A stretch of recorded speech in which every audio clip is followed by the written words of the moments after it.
JustaMinx, from fan fiction to failure. This is an hour and 10 minutes long. Look, man, lock in. If you don't know JustaMinx, she's a streamer. She was like pretty big on Twitch. She had a big come up with like Slacked.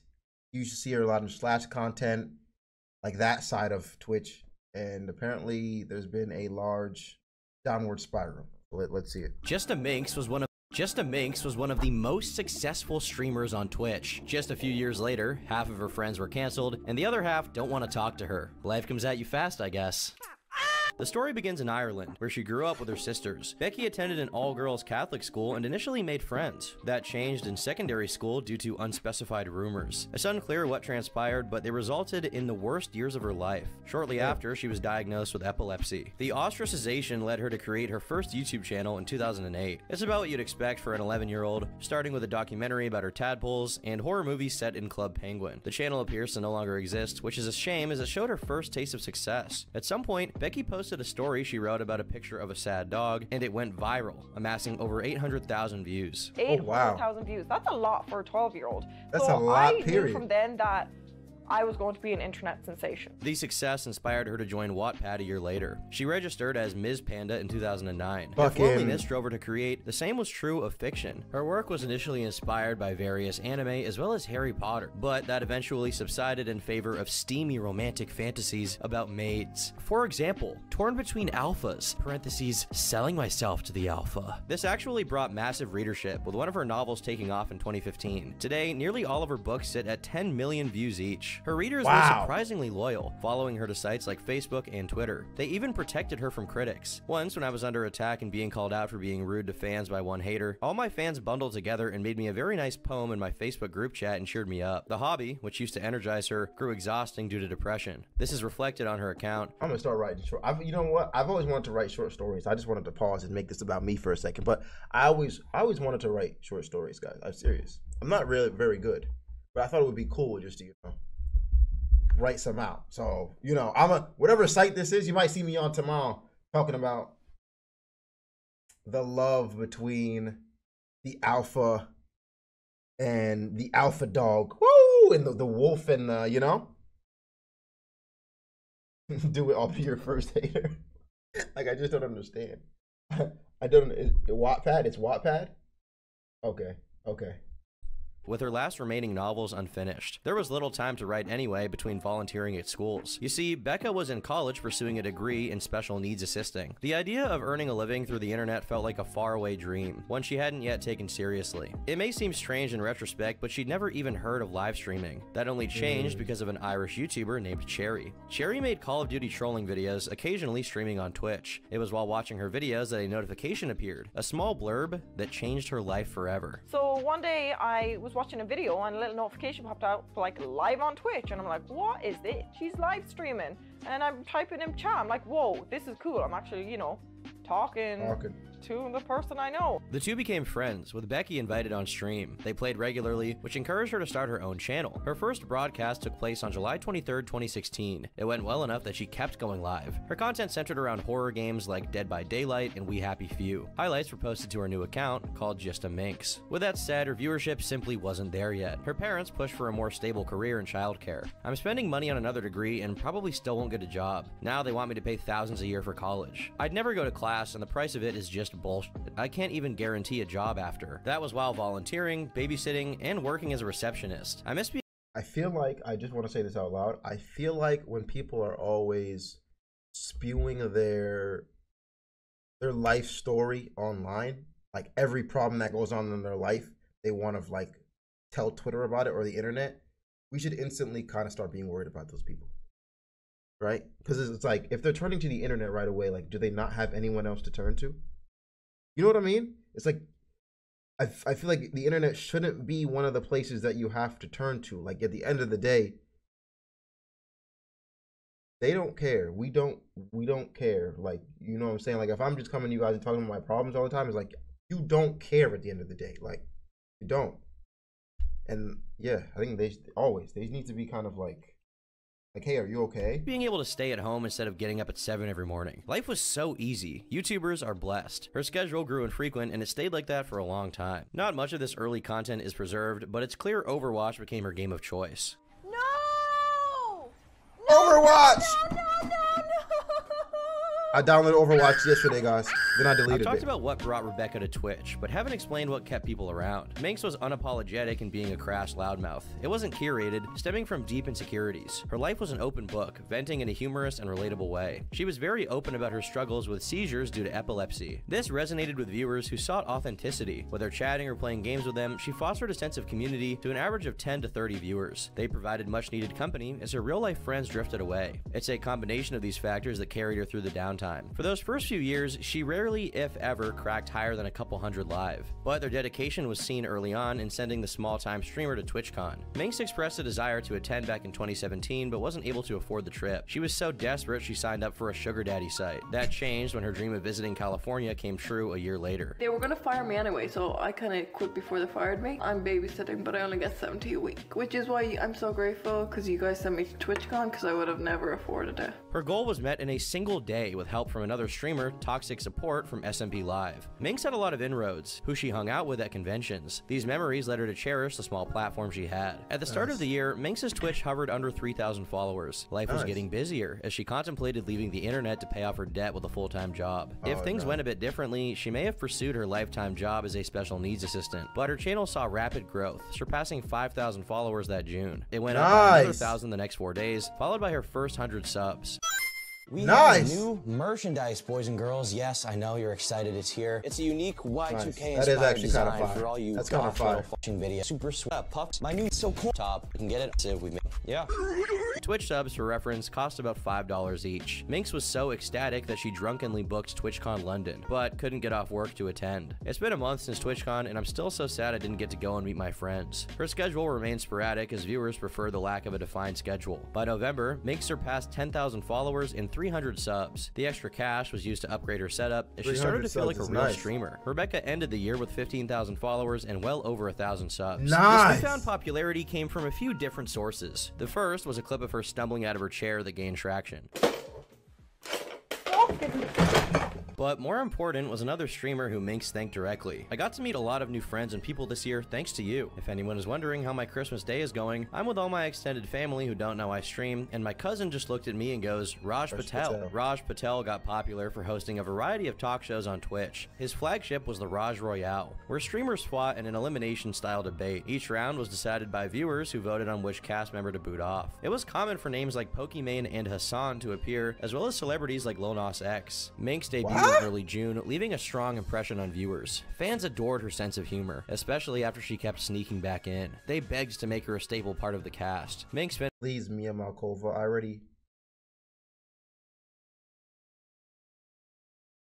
finished the year strong, scoring 2 victories against She up there. It brought an influx of new subs and connections, which she thought was unattainable. This was only the beginning, as it wasn't long until she was competing on his other show, The Rajler. The Rajler was a dating show where contestants fought over a single suitor's attention. It was renamed to Lover Host after Raj admitted to being a white guy named Austin. Minx was a perfect pick, given how much of her brand stemmed from being single. It was the basis for a lot of jokes, as well as sincere posts about her loneliness. It was part of how she built her initial audience, spurring a lot of creepy DMs from parasocial fans. You're so There was sexy. even a stalker who tried to stop her traction by mass reporting her channel. In the early days, Becca fed off this validation as she was too insecure to show her face. Pretty sure I say how I'm not happy with my image, yet people find it amusing to continue taking screenshots on Snapchat. But Minx did grow confident, flattered by the hundreds of DMs pouring in. For once, she bought makeup that didn't come from a dollar store. She left her comfort zone, posting thirst traps and revealing cosplays she never would have done before. All the supportive feedback I had in my bikini pic made me want to get better. Minx debuted on Lover Host in November of 2019. The episode starred Call Me Carson, whose upload received over 3.7 million views. Minx made it to the final round, losing at the very end to Caterino. Congratulations!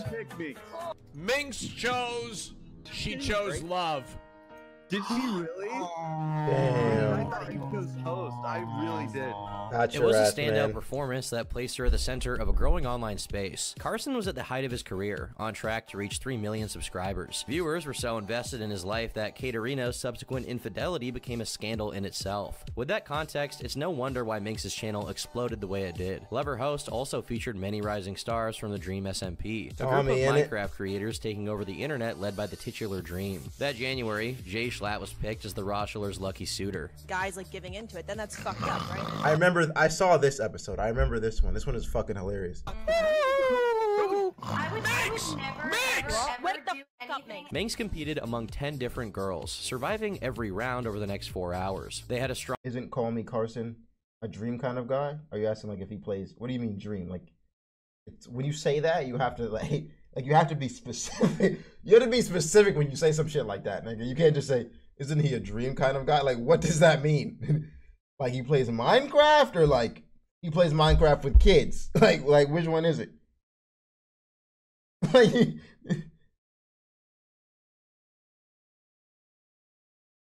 Like inappropriate. Oh wow. Oh, I had no idea. I had no clue. Well, I guess so. I just learned something new today. If you guys are being honest, then yeah.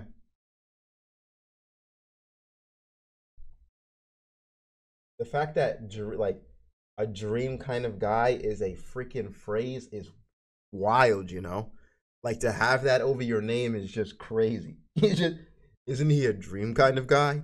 Like, nigga, you have to, like, as Dream, you gotta just be like, bruh, like, what the fuck? Damn, bro. Damn, bro.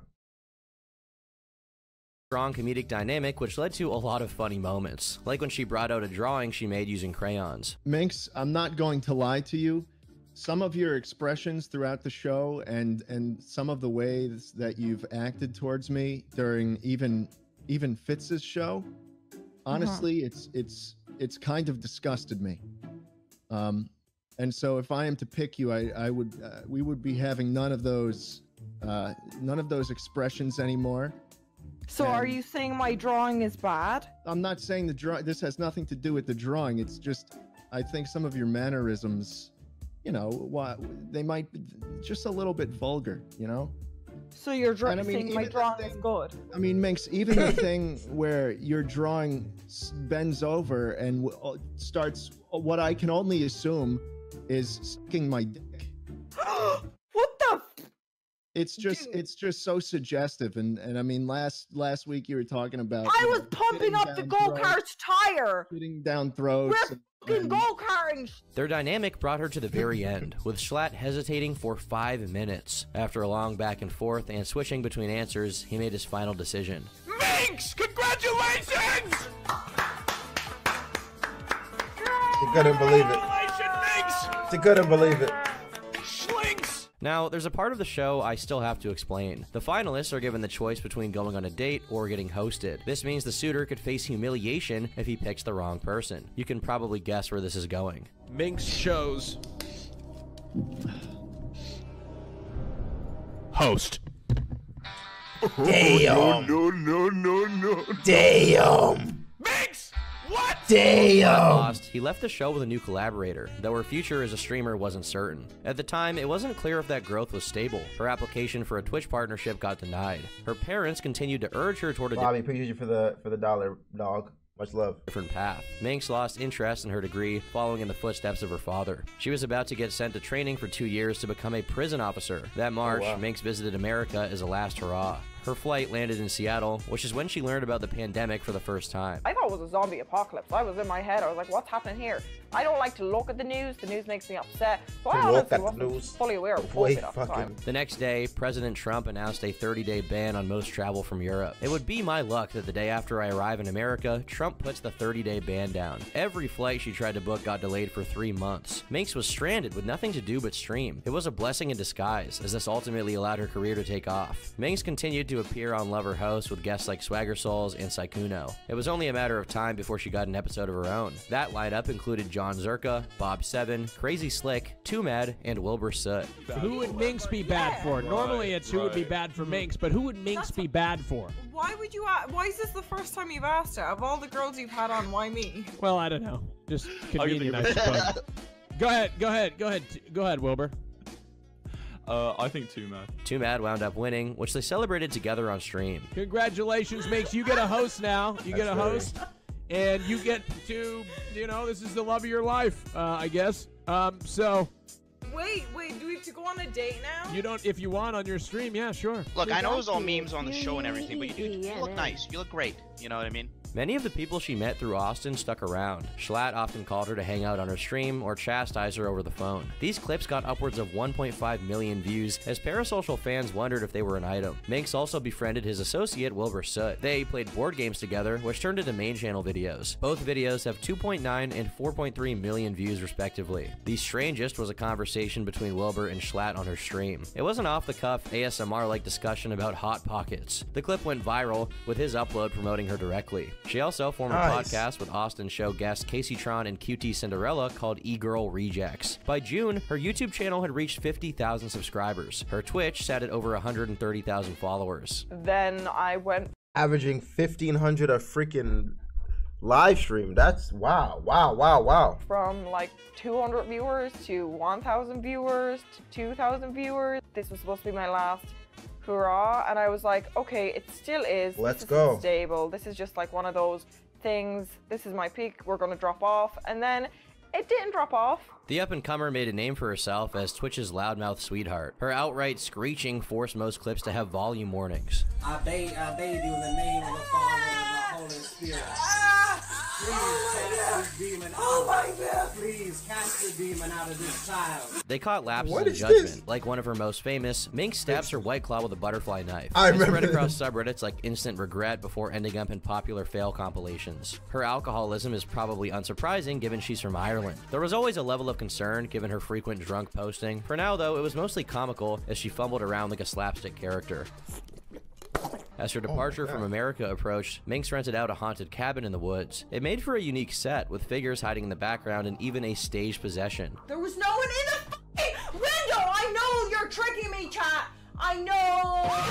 Becca flew back home on June 8th. By then, she'd lost interest in being a prison officer and asked her parents if she could try streaming for another year. They surprisingly agreed, and Minx began streaming full-time. Her storyline with Schlatt picked up after his victory on Lover Host with Alexandra Botez. The last girl I met on this show, thanks to Austin, her name is Minx. You know, I give people shit sometimes, and this last girl, Minx, she just takes it. I don't know if she's into it or what, but it's like it makes me feel weird sometimes. Weeks later, Minx featured in a second episode of Lover Host, but her luck didn't improve with much of the same cast from her previous outing. I also want to make the claim that I am the only person here that is interested in Minx. Like, I don't believe any of the other people. That's bullshit. I'm super into her. It's like, you know, it's a bold thing. Like, I am willing to be brave and say, I would kiss Minx. I would do it. Schlatt was a contestant and made his intentions known from the start. You could keep me around as long as you want. God, you could get me to the final round. I'm telling you what the answer is going to be. It will be a host. It was hysterical, with their interactions compiled separately by fans. No, I know why I'm single. I get it now. I get it. No, Minx, hold on, Minx. 1 second. Minx, let's talk this through, Minx. Can I just have a fucking moment? I'm tired. Minx, hold on, 1 second, Minx. There was even a brief cameo from Carson, who called in to give advice. Bob7 either. I would not advocate for Bob7. He said I would advocate for him. I just want to say, Bob, I hope she eliminates you next. More like call me fartson, am I right? Don't take Carson's advice on a Lover Host. Schlatt followed through to the very end, getting his revenge in the final round. I said I chose host. You believed me. I said I chose host, bro. From my fucking introduction. You don't get love here, dog. I said I picked host. You don't get love here. Every round, I reminded you of the fact that I chose host. And you still chose me. Here you are. You kept me around till the fucking end. I smashed 15 fucking keyboards because I didn't want to be here anymore. And you picked me. His upload garnered over 5.2 million views. It was a massive success. His viewers got invested in Minx as a character. They went on to film a Minecraft date together, which went as well as you'd expect. Minx barely played the game despite her proximity to the Dream SMP. Press the button. Press that button. Press the button on the stone. Press that button on the stone. Oh my God! Do you see the button? Right. The fucking button on the block. It's on the fucking block, man. Oh, she's on the wrong side? Wait, there is no button. It received 3.7 million views, cementing her place on his channel. They kept interacting on stream, with Minx becoming a beloved fan favorite. The romantic storyline concluded with Schlatt's own Lover Host episode. Minx made it to the end, but lost to Alexandra Botez. Minx, any last words you'd like to say? Yeah, I was looking forward to getting a jet plane to Schlatt. You chose me and provide a lot of content. But Alex, you're the lucky one who gets the views. So I wish you the best of luck. Why is she crying? Schlatt, I did have fun making content with you, but this is obviously the end. What is happening? Is she just this good at getting in character? Provide you the content that I didn't. Are you just this good? Thanks for having me, Austin. Because this The is saga so did well wonders done. for her fledgling career, pushing her past the 100,000 subscriber milestone on YouTube. Her Twitch performed even better, with 3,000 subs and 200,000 followers. All those uncertainties disappeared as her momentum didn't falter. It only strengthened as she drew closer to the orbit of Dream SMP. That September, Dream's best friends, George and Sapnap, featured on Lover Host. The former saw brief call-ins from Dream and Tommy Innit. Minx stole the limelight. With so much chatter, she landed number 4 on trending. There's already fan art of them. Minecraft fans are crazy. It's what JustaMinx deserves, no matter what happens. You chose the right one, George. Minx is going crazy with these freaking Dream SMP's blowing everyone up, bro. They just blew them up. Trending in the US? Wow. Wow. What? In the end, Minx won the show, marking her first victory on Lover Host. The two went on a date in Minecraft with Sapnap and Dream. Minx befriended the team, though her storyline didn't go much farther than Sapnap's elimination. Minx, it's the end of the road. You have been eliminated from Love or Host. Unprecedented. Damn, I have bro. never seen anything like it Fuck, before. bro. Sapnap, what led to your decision? You wrote a card for him. Fuck your card, nigga. I can't. Fuck your card. I can't. Shove it up your ass. You know, talking to George's ex or whatever. Damn. I can't have sloppy seconds. I can't have your sloppy seconds, bro. Fuck you. You killed Bert. And you destroyed the house me and George built together. Fuck you again, Minx. Damn. And then I have a gravestone for Bert. Minx went on to compete for Carl Jacobs, Skeppy, and even won a date with Quackity. These videos ranged upwards of 10 million views. Her YouTube cracked 300K by the end of the year, but it was nothing compared to her exponential rise on Twitch. 500K, bro. 500K followers on Twitch is mad. Averaging 3K views on Twitch is mad. With a Jesus. Minx began November with 500,000 followers and passed 1 million 3 months later. With stable viewership, she focused on her own stream and telling a lot of stunts and physical comedy. They grew increasingly dangerous, with one landing her in the hospital. Minx tried standing on a chair, only to collapse. Her parents took over, which is when she fell down a flight of stairs and broke her foot. I think the last time I was here. What's that? Yeah? Thank you. What? Minx received a warning for self-harm, which she'd gotten striked for in the past. While drunk, she once again fell and cut her foot on stream. This made it all the more surprising when she got hit for an entirely unrelated reason. Minx received her first ban on the 17th of December for hateful slurs or symbols. The exact violation was never made clear. Initially, she speculated it was for saying incel, virgin, or simp, but later it was accepted she got flagged for saying the word cracker. The sudden ban and lack of communication took her aback. I'm really on the fence of going back to Twitch. I think for now I'll just return and try to be way more family friendly. Gonna have a revamp on my whole brand. The community rallied behind her in the face of transparent injustice. She got— Yeah, bro, I don't know. I think Twitch, this actually is a word. Twitch has always been like strict on this stuff. And it was funny. I remember when Bruce got banned, he was like, fuck those cracker ass crackers on Twitch. And he kind of had like he made everyone have the impression that it's because they were racist. But in reality, bro, like they've always just cracked down on those words no matter who you are. And it's easy to make it seem like you're racist when it's like, I mean, you're black, you call someone a cracker, which is just wild, nigga. You're not doing any better than them calling us niggers. But you know, Twitch is just like that. Twitch is just like that, man. And that's why I'm like, I'm not sure I would survive over there, bro. I'm not sure I would. Got unbanned a week later, just in time to celebrate Christmas. I understand what they want from me now. For 7 months in here. F you. I understand what they want from me now, Lemmy. The new year got off to a pretty bad start, with Minx facing backlash for her involvement with a major controversy. It scrutinized the private dynamics of the Austin show and its contestants. The story unraveled due to a feud between Destiny and Austin's producer, Bob Seven. At the time, Destiny was in an open relationship with his then-wife, Melina. It wasn't always sunshine and rainbows, which she vented about to friends. That included Bob, who took it upon himself to save her. He instigated behind the scenes, divulging her stories to mutual friends. It's the same thing, reason. Do you remember that stream where it was me, you, Pikachu, and Eris on stream, and I was just going off like saying like, oh yeah, Destiny, I'm trying to infiltrate all your relationships. Like that's not, like that's me saying this because I think that this is so absurd. Destiny caught wind of this and began investigating. He uncovered a pattern where Bob pitted women against each other. They started talking and realized the extent of his manipulation. It was through this that several concerning themes emerged. He shared people's nudes against their wishes, and he made unwanted advances that allegedly constituted sexual harassment. Austin learned of this and decided to let him go. Destiny spoke about the situation publicly the next day. It's worth noting this explanation came without receipts, which left room for doubt. Bob responded with a document. I hate niggas like that, bro. Sharing, disrespectful, bro. If I send you a dick pic, if I send you a fucking dick pic and you share it with your fucking people, bro, my trust is gone. I sent that dick pic for you and you only, bro. That penis is for you, bro. Don't share it with your girls, your boys, nobody, bro. Like it's like an unwritten rule. Like nobody should have to say don't share this with anybody. Nobody should have to say that. It's an unwritten rule. If somebody shares a nude photo with you, bro, that's meant for you and you only, bro. Don't be out here like, yo, dude. Yo. Do you see that fucking pink pussy, dude? Do you see that? Do you see that fucking pink pussy? Yeah, bro, she fucking sent me that pink pussy, dude. Do you see those fucking titties, bro? Oh my God, those nipples. Those fucking nipples are huge. They're like some fucking pancake nipples, bro. Like, why are you sharing it with everybody, nigga?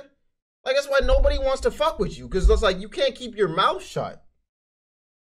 You can't keep your mouth shut. Document accusing. Noting this explanation came without receipts, which left room for doubt. Bob responded with a document accusing Destiny of lying. Minx is one of the few to take his side. Lamau, y'all really believe a drama frog? The tweet got deleted after fans assumed she was talking about Carson, who was facing his own controversy at the time. Destiny replied to her on stream. Okay, I tend to stay in my lane because I just don't care about most of these people. I just don't have much of an interest in like PG-13 internet content or whatever.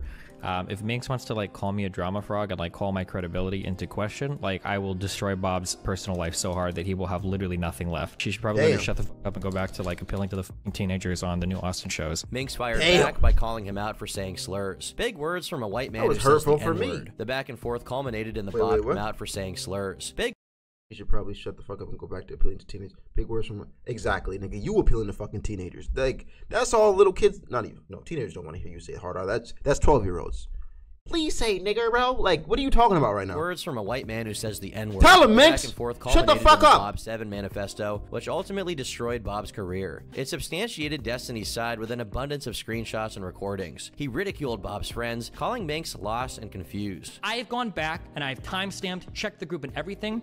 Casey Tron and Minx were never in the original girl call ever. I have no fucking idea why the they think it is appropriate for either of those clout-chasing dipshits. Sorry, guys. Sorry. Caught up in the in the video. My bad. Let me relax before I get banned. My bad. Deadass, my bad. Like, deadass, my bad, bro. Caught up in the video, bro. It's like when you get in, you feel so like, you know. Shadow, good night, bro. To involve themselves so publicly in this? Minx retaliated by encouraging her chat to flag Destiny for harassment. The feud continued for months, with Minx even leaking DMs from Melina to instigate. God, she's so fucking annoying. Just stop talking about me. Stay in your lane. Go back to fucking, don't use the same flirting with Minecraft like 18-year-olds or whatever the fuck you have to do to get your fame. You're doing fine. This controversy had little impact in the long run. Her audience barely knew Destiny existed. However, it's an important event to note, as it was not the only time she threw herself in the line of fire for someone who ended up getting canceled. But we'll get to that in a moment. Around this time, Minx got sponsored by Fansly, a competitor to OnlyFans. Oh, How wow. much did I make in the first 24 hours of Fansly? Yeah, let me know. It was 23k. I was sitting there absolutely flabbergasted. More than I make off my YouTube in a year. That is literally like 3 months Twitch. Her explosive popularity brought a wealth of high-profile connections. 24 hours, bro?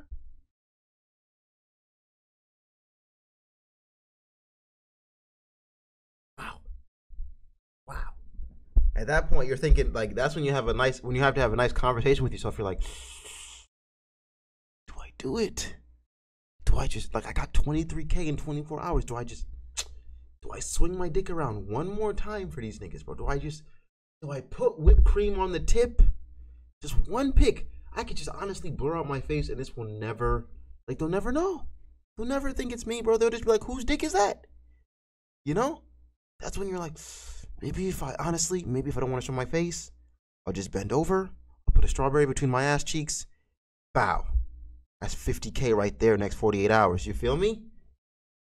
That's like, you know, those are the conversations that you have to have when things like that happen. Obviously, I don't think you should do it, but like sometimes you gotta feed. You feed From your family. XQC to Jacksepticeye. Her explosive popularity brought a wealth of high-profile connections from XQC to Jacksepticeye. Makes you have a face on you like a badger's hole. Fake Irish. Were you pulled backwards through a fucking hedge bush? Were you?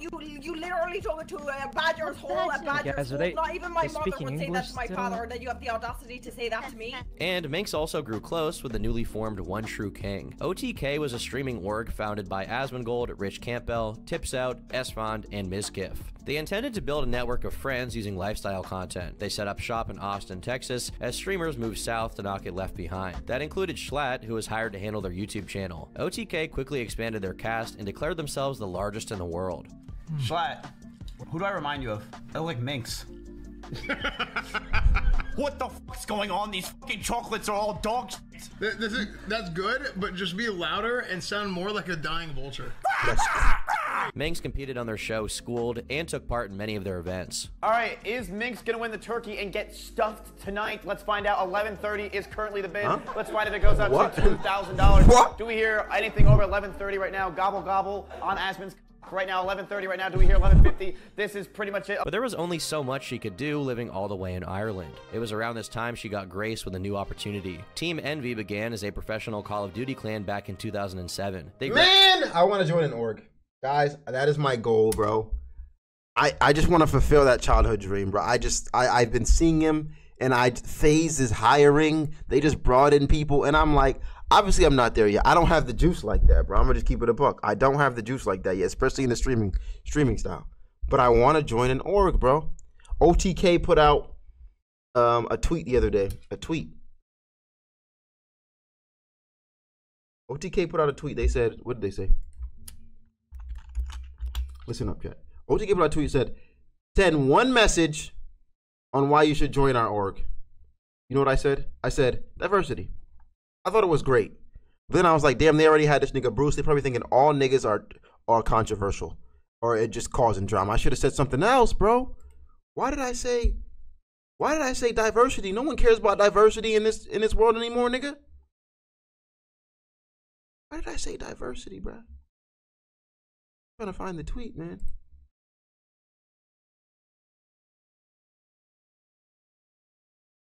Look. My dumbass said diversity, bro. Fucking flopped. Look at my dumbass. Diversity. No likes, no retweets, no nothing. Because everybody's like, nigga, we don't want your ass in here. I'm liking my own shit. Retweeting I don't give a fuck. I don't care. I don't care. Hold on. Let's make a new reply. Let's make a new reply. I sold. Hold on. I sold. I know I sold, bro. I know I sold. Let's talk about this.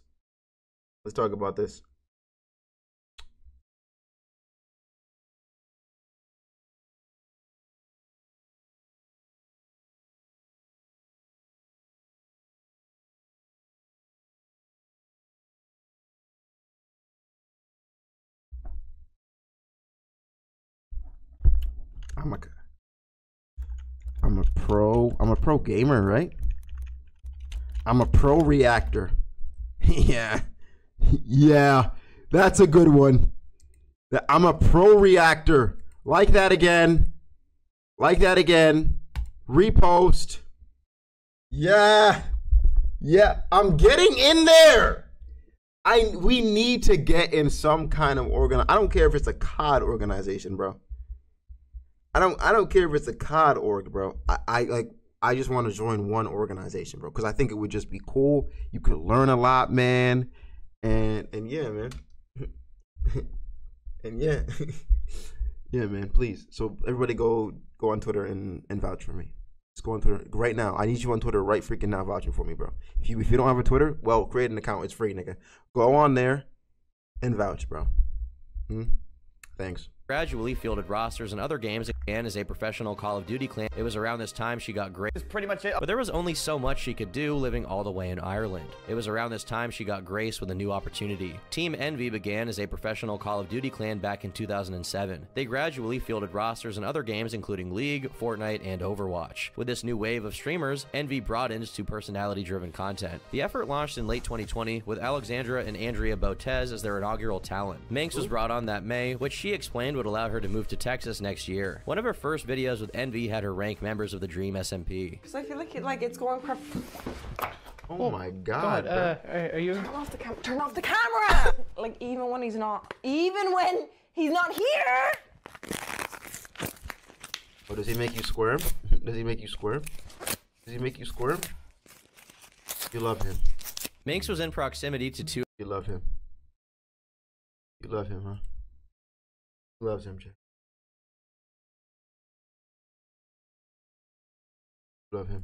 Two of the fastest growing communities on the internet. That year, she appeared in 22 different Dream SMP fanfictions. It was a lot of pressure given how frivolous their stands could be. Her main reservation before going full-time was a fear of getting canceled. Now, she was in a community that notoriously took offense to everything. Minx spoke out against this several times. Toxic stands are fucking wild. Hope you realize if your favorite creator saw you do this, they would hate you. It drew ire from the most obsessive of their audience, who declared her a problematic creator. They threw fits over nothing, like a joke about Dream being bisexual. A lot of fruit, very fruity. Oh, it's I'm not gay though. I like men. Oh, but women are attractive too. That May, Minx faced scrutiny for hitting on George. George not found, you look cute in glasses. How is this that? enraged hundreds of overprotective fans who insisted she stay away from him. Like, why is this getting y'all niggas mad, bro? I mean, shit. You're getting mad that he thought Dream was bisexual? I mean, you're probably more mad now. You're probably way more mad now, buddy. That didn't age. That aged like milk. Girl, this is why even Jay fucking Schlatt didn't pick you. While several Dream SMP members came to her defense, it showed fans were beginning to resent her. 4 days later, Minx had an episode on stream. It's unclear exactly what happened, but her behavior made viewers fear for her safety. They contacted other streamers for help, including Minecraft YouTuber Jack Manifold. Jack called in, but was unable to do much else. Minx returned safe the next day, explaining it was due to her BPD. I had a bad episode tonight, which was incredibly embarrassing. I usually hide this from my online life. I'm going to take a small break. Meanwhile, Minecraft stands accused her of faking all of this. A month later, they started digging through old tweets and accused her of racism, homophobia, and ableism. Most were simply jokes or taken out of context. A few were more understandable, though the backlash was overblown. Thread after thread was made about her supposed bigotry. Dream appeared in her chat that day, ignoring the outcry. They anguished over his stance, using his silence to further stoke the flames. 2 days later, Minx raided Dream SMP player Punz's stream. His chat went up in flames, which led him to say, if you are a toxic asshole in chat and don't like something about the stream, please fucking leave. This was enough to get him trending. Punz telling us to leave if we don't like Minx is shit. It's so disrespectful to the minorities that she's hurt. One of Minx's closest friends from the Dream SMP was Nick. Shut the... Like, why are we even listening to Minecraft players? Like, can we just actually, like, think about it? Like realistically, like, what is with Minecraft niggas to think they should actually have a stance on anything, bro? Like, genuinely, bro. Like, if you're... Like, since when did you guys think that your takes matter to anyone, bro? Like, I'm so confused as to why niggas who play Minecraft think their takes should matter to anyone.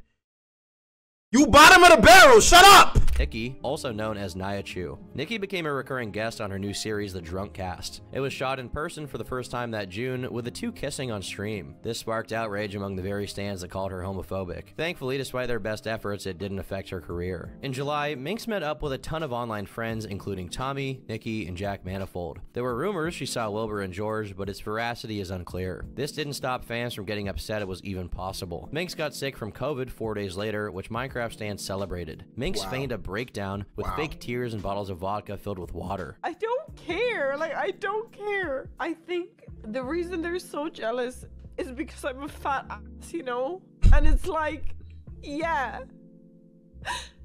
You're not built like me. You can't be as perfect as me. On August 19th, numerous creators in the United Kingdom gathered to celebrate G. Nelly's birthday. Her guests included Jack Manifold, Wilbur Soot, George Not Found, I'm Alex, and Minx. The party took place during COVID. While it was completely legal, many felt they were irresponsible for not wearing masks. Nelly apologized, but Minx went to bat for her anyway. This put her in their sights as detractors listed off every mistake she'd ever made. You see, also in attendance was Captain Puffy, who hung out with Minx afterward. They played drinking games the next day, where Minx was dared to kiss her on the air. The clip was taken out of context and bizarrely spun into a crime. Yes, Minx was accused of SA for a consensual kiss. I don't care how much you hate me, spreading shit like that is not okay. You're invalidating people who have actually gone through such trauma. People are messed up in the head, man. It quickly overtook the original drama, showing just how far their parasocial hatred went. I drew on it with Sharpie. And then I put the clear teeth on it instead of a cloudy, because this is my favorite passy. Now, you know what? Seeing that's made me happy. Every time Twitter cancels me, I'm just gonna imagine this person. Exactly. That's what they are. That's what Minecraft niggas are, bro. I don't know why you think you should have a say in anything. It brought massive streamers together for challenges, games, and partying in LA. The event lasted 4 days, concluding on September 30th. Minx stayed in America, hanging out in Texas with 4 members of OTK. Hello? I got some fucking Dove men's soap for you, too. Okay. Get some of that men's soap on your body. Because you fucking smell like stink. shit, too. And you're a man. I'm not. I'm not.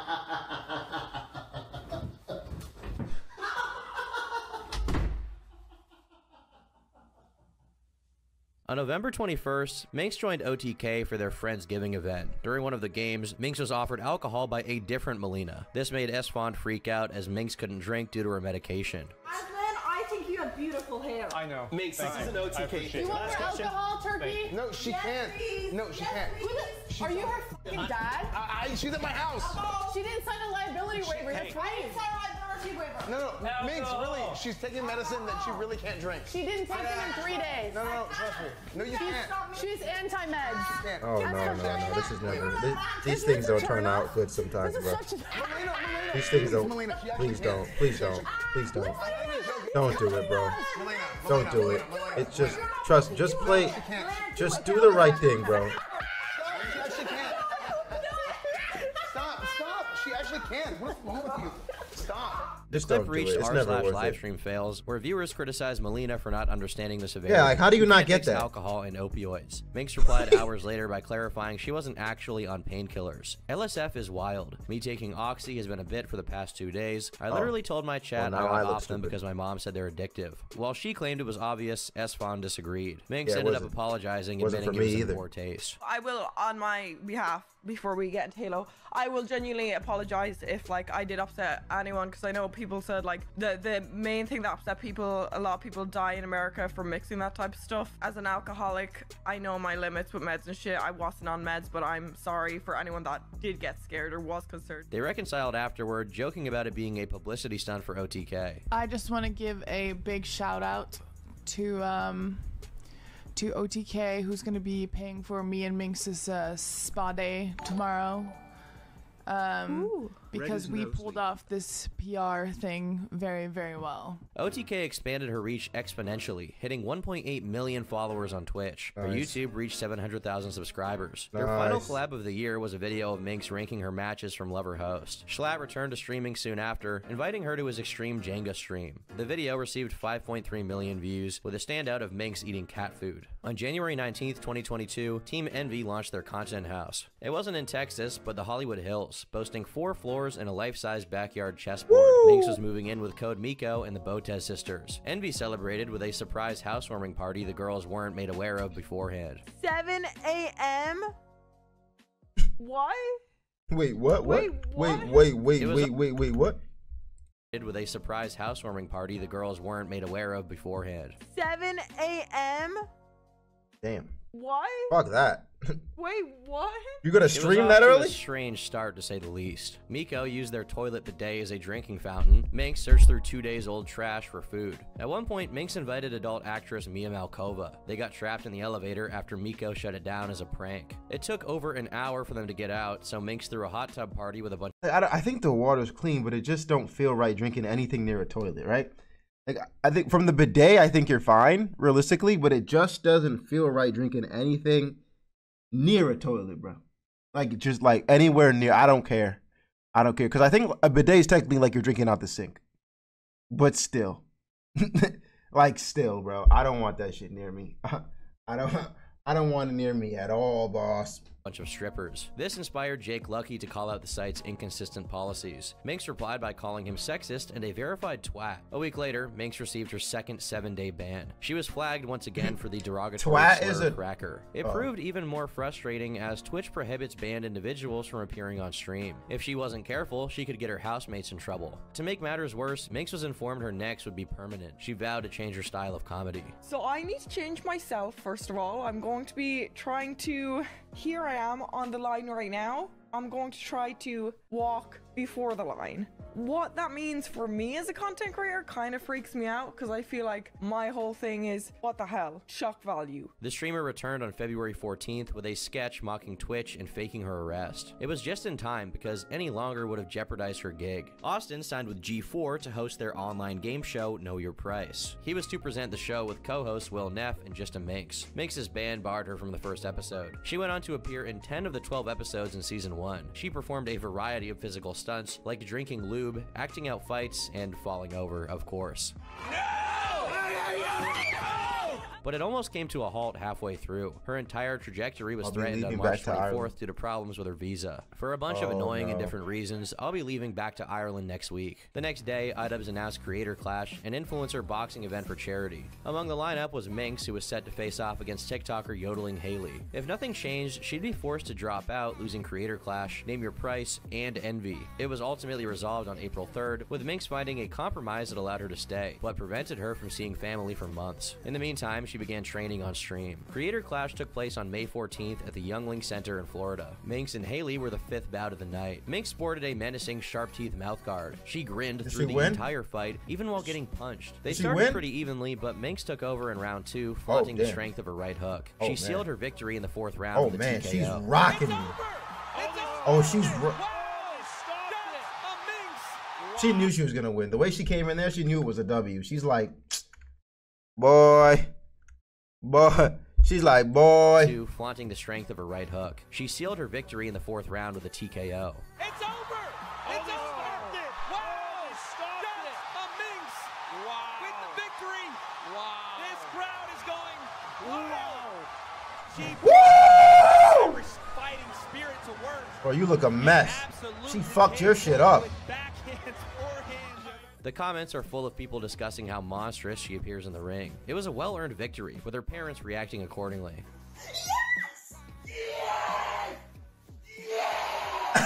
It was business as usual after this, with Minx jokingly challenging Amber Heard to a match. The first season of Name Your Price ended that June, with the second beginning a month later. Minx appeared in all but the last episode, with the finale uploaded October 13th. Comcast pulled the plug on G4 3 days later, ending the show for good. It wasn't much better at home either. On June 6th, a group of TikTokers showed up to the Envy house. They'd lived there in the past and felt entitled to enter their party. Minx argued with them at the door, and when they blocked her from closing it, she spit at them. This led one of the strangers to pick up a rock and throw it at her. They were aiming at us. He just had fucking bad aim and missed. So that's why we sound like little bitches in this clip.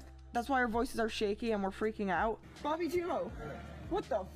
Bro, it's a limit, bro. It's not like I was. Yeah, but he threw a rock. It's just. We were talking. It's just a house. We don't know you. No, it was. You just came to our house. We're doing shit. No, wait. Let me talk. You just came to our fucking house expecting to let him go. Why are you throwing rocks? Just. on. 10 days later, Minx shared photos of her legs covered in blood, scratches, and bruises. After a day of sparring, she and a few friends had drinks by her pool. They decided to hike up the mountain behind her home. Minx was inebriated at this point and fell directly into a patch of cacti. They continued climbing, which is when the group spotted what appeared to be a mountain lion at first glance. no. Minx charged the animal, getting bitten before tumbling down the hill. It's fucking crazy. Nigga, what? Who the hell does that? What I'm sorry, what? Your cojones are massive. Your cojones are large. I'd fix her, ban him from the chat right now. Ban him from the chat right now, bro. It's one thing to perform physical combat. Minx charged the animal, getting bitten before tumbling down the hill. It's one thing to perform physical comedy, but the disregard for her own safety was becoming concerning. While in this instance it only affected her, this wasn't always the case. That August, Minx was invited to attend an all-female frat night stream with Maya and Cutie Cinderella. It was meant to be a light gathering, but over time Minx got progressively drunk. That night took a turn after she hurled herself onto the group's beer pong table without provocation. The camera was quickly shooed away while they tried to pretend nothing happened. Minx could be seen arguing with Cutie in the background before leaving. They banned her name in chat and timed out anyone who asked about it. Meanwhile, no official comment was made on the subject, with the incident swept under the rug. People started questioning if Minx should even stream full-time. Los Angeles appeared to have a negative impact on her health. Envy didn't produce much content and seemed to just encourage them to party. Minx's room even had an open bar. Her housemates told story after story of her dysfunction, but just dismissed it as Minx being Minx. That includes almost starting a fire to get people to leave. In fairness, she got upset if people checked up on her during bits, but it was concerning given she no longer could get her meds. At the same time, Envy was in the process of merging with Optic Gaming. They rebranded and signed Minx, Miko, and the Botez sisters back on. Their fate wasn't entirely clear, with the article noting they might relocate to Texas. Optic Minx? What's going on, man? Optic? I'm just sad at this point, guys. Like, I'm like a Call of Duty pro. How did I not get an Optic, bro? My COD skills are like 99% better than any streamer. I'm just going to keep it a buck. There is very few streamers that can touch me in Call of Duty. I don't care. I don't care. I saw a Rage playing. He can't beat me. There's no, like, he's not touching me. He's fucking not touching me. Rage is ass. That nigga's so garbage. Who else? Kai, he's not beating me. None of these niggas are beating me, bro. So I'm confusing how they're getting in these COD teams. Jev, I'm smoking Jev. I'm just gonna keep it. I'm smoking Jev. I'm really like, I'm smoking Rain. I'm smoking all OG COD members first. And then the new ones are just, they're not beating me. They're not. They're really not. Stop doing crack.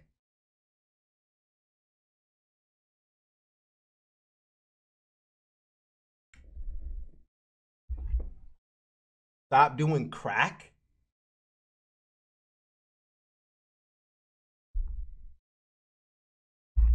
Stop doing crack?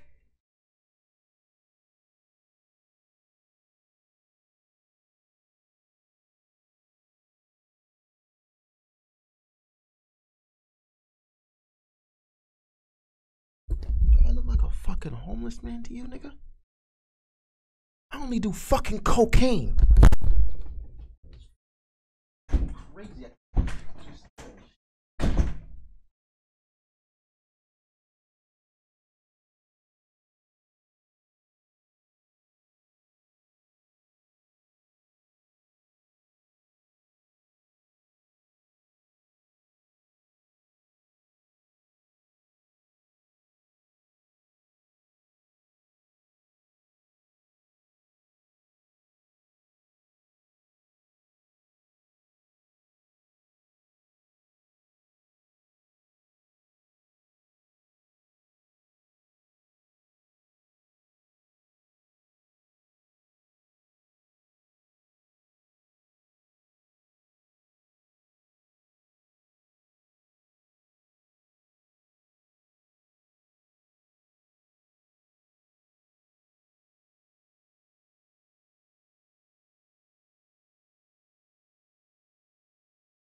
Stop doing crack.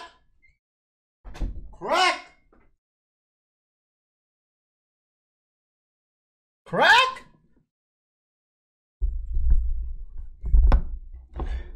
I was hungry, guys. The video is really long. I was hungry. All right, let's go.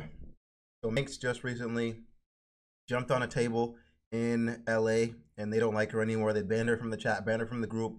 Envy combined with Optic, and now Minx is in Optic. On Ster's back process of merging, but it was concerning given she no longer believed. In fairness, she got upset if people checked up on her during bits, but it was concerning given she no longer could get her meds. At the same time, Envy was in the process of merging with Optic Gaming. They Shut your law-abiding citizen ass up. All right.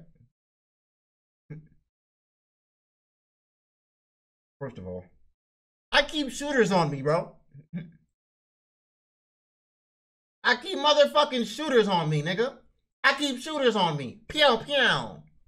Don't try me. Rebranded and signed Minx, Miko, and the Botez sisters back on. Their fate wasn't entirely clear, with the article noting they might relocate to Texas. On the 1st of September, Minx fell down a flight of stairs. It hurt her so badly she called for help, but not before going live. Oh my God. How many times are you gonna fall downstairs, nigga? Will I get banned if I show the fucking bone sticking out? Eventually, EMTs arrived and took her to the hospital for surgery. The comments show viewers knew she needed help, but Minx was more isolated than ever, alone in an Airbnb. To justify herself, she called out streamers in LA for being fake. And then I panicked because I was home alone, so I went live because everyone in LA is fake.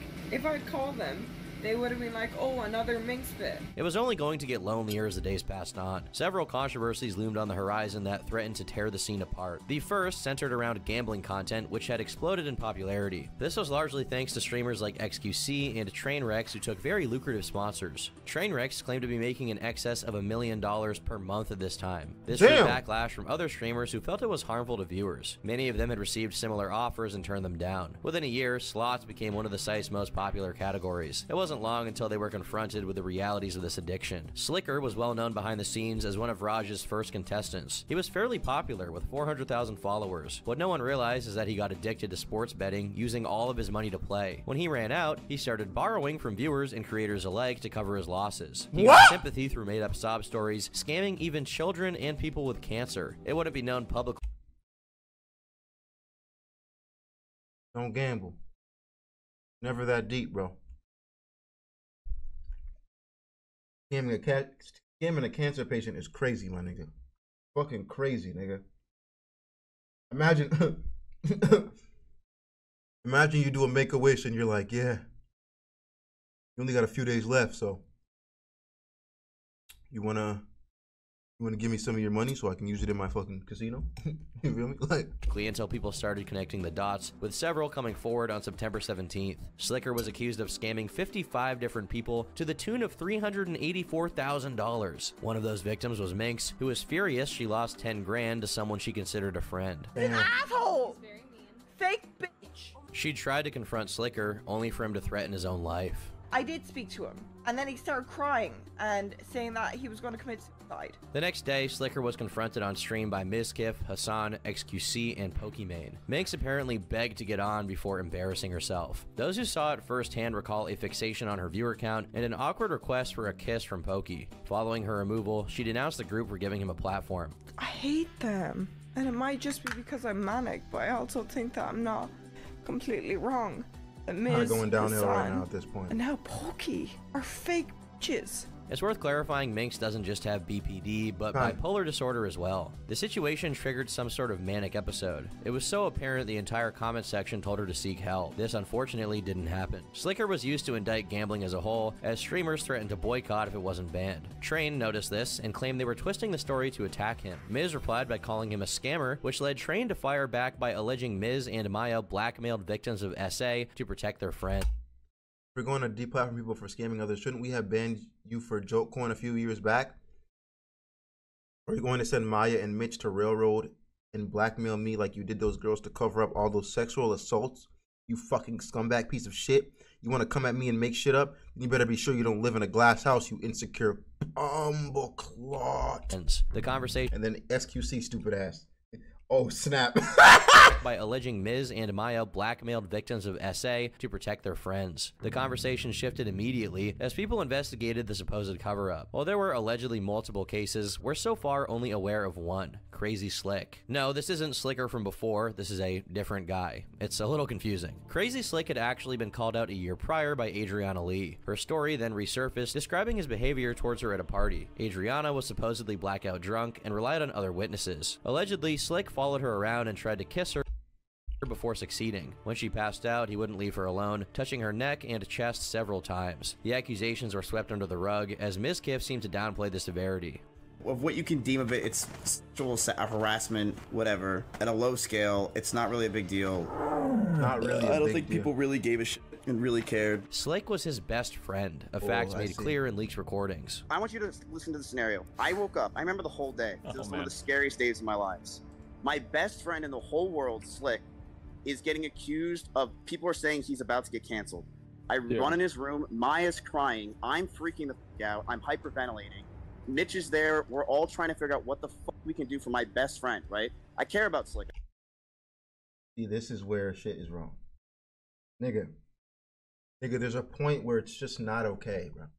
If your friend is hiding dead bodies in his fucking basement, like, hey, bro, you didn't know he was like that? That's fine, but it's like, nigga, you can't cover him to a certain point. Like, if your friend is a fucking pedophile, like, you can't, like, what are we gonna do here, bro? It's like, niggas be like, oh, I'm covering for my bro at all times. Niggas done killed 3 people, raped 4 girls. Like, what the fuck are you talking about? You're covering for your friend, nigga. That is generally just not a good person. You have no morals if you're covering for a person like that. Where does your line of morality? It doesn't matter if it's your mom, dad, nigga, if they're doing something morally wrong, that shit is wrong. I don't know how else we gotta put this for niggas to understand. Wrong means wrong. Like, bro. And like, by not saying something to them, you're not helping them. You're allowing them to continue their behavior. Maybe they didn't know it was wrong. And you didn't say anything. You covered for them and now they're like, everything's right. Maybe they need some help. Right? Maybe they were hurt. They're trying to hurt people. It's like, bro, what are you doing? What are we doing? What are we doing here?